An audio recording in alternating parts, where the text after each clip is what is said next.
bisa beberapa senyawa itu terakumulasi, dan kalau sudah masuk ke rantai makanan berarti makin lama konsentrasinya akan makin besar. Nah, kalau konsentrasinya makin besar, maka ini ya, apa itu namanya, tentu saja akan mengganggu gitu loh, atau berdampak terhadap manusia dan lingkungan. Nah, itu yang ditakutkan. Kemudian toksik, dia ada beberapa senyawa yang toksik gitu ya. Lalu kalau terakumulasi itu mungkin bisa terjadi akumulasi, bisa terjadi mutasi sel. Contohnya kalau misalnya ada steroid gitu ya.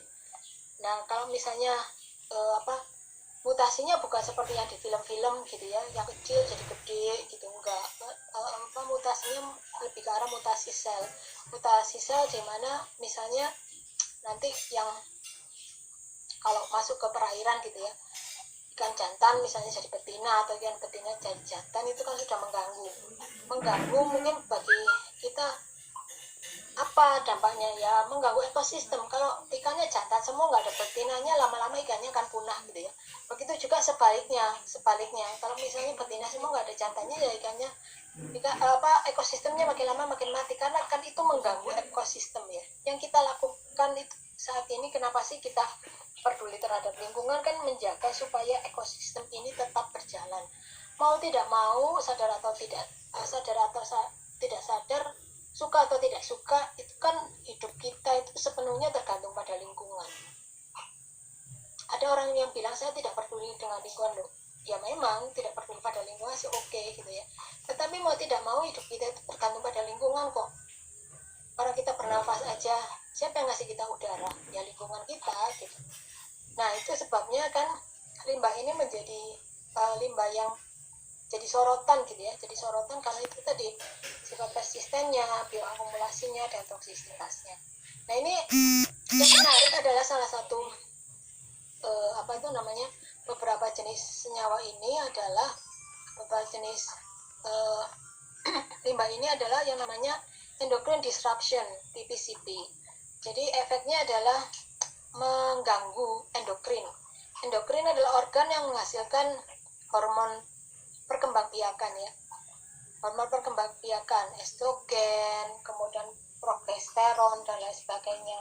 Nah, hormon-hormon ini kan untuk perkembangbiakan manusia dan perkembangbiakan hewan. Itu tadi yang saya katakan, merusak endokrin artinya apa? Yaitu tadi ikan jantan bisa jadi betina, ikan betina bisa jadi jantan, dan seterusnya. Nah, ini ada di mana aja sih? Di dalam ini, limbah-limbah ini. Steroid, limbah yang steroid ini, terus personal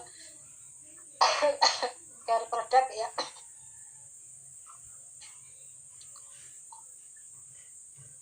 Personal care product ini misalnya desinfektan. Ini kan kita banyak sekali pakai desinfektan sekarang ya. Conservation agents. Lalu fragrance ini untuk bau-bauan gitu ya.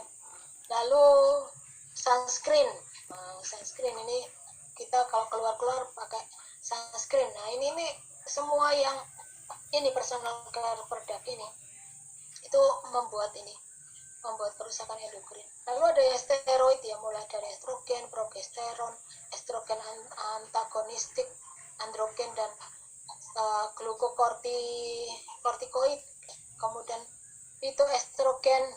Nah, ini hormon pertumbuhan bagi hewan gitu ya. Sekarang kan banyak ya dipakai gitu supaya ininya, ayamnya misalnya ya, ayamnya itu dikasih hormon gitu supaya apa? Makan terus gitu, nggak tidur gitu ya, makan terus akhirnya dia gemuk gitu, gemuknya cepet. Biasanya kan kalau ayam biasa 3 bulan misalnya dia baru bisa kita sembelih gitu ya.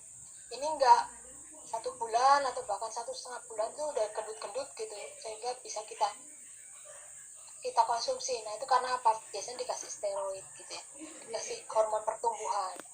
Nah, yang menarik adalah hormon pertumbuhan ini nanti kan dia keluar ke lingkungan sebagai limbah ya, limbah cair kalau di industrinya, lalu limbah padat juga kalau misalnya dia pada lingkungan kita. Jadi saya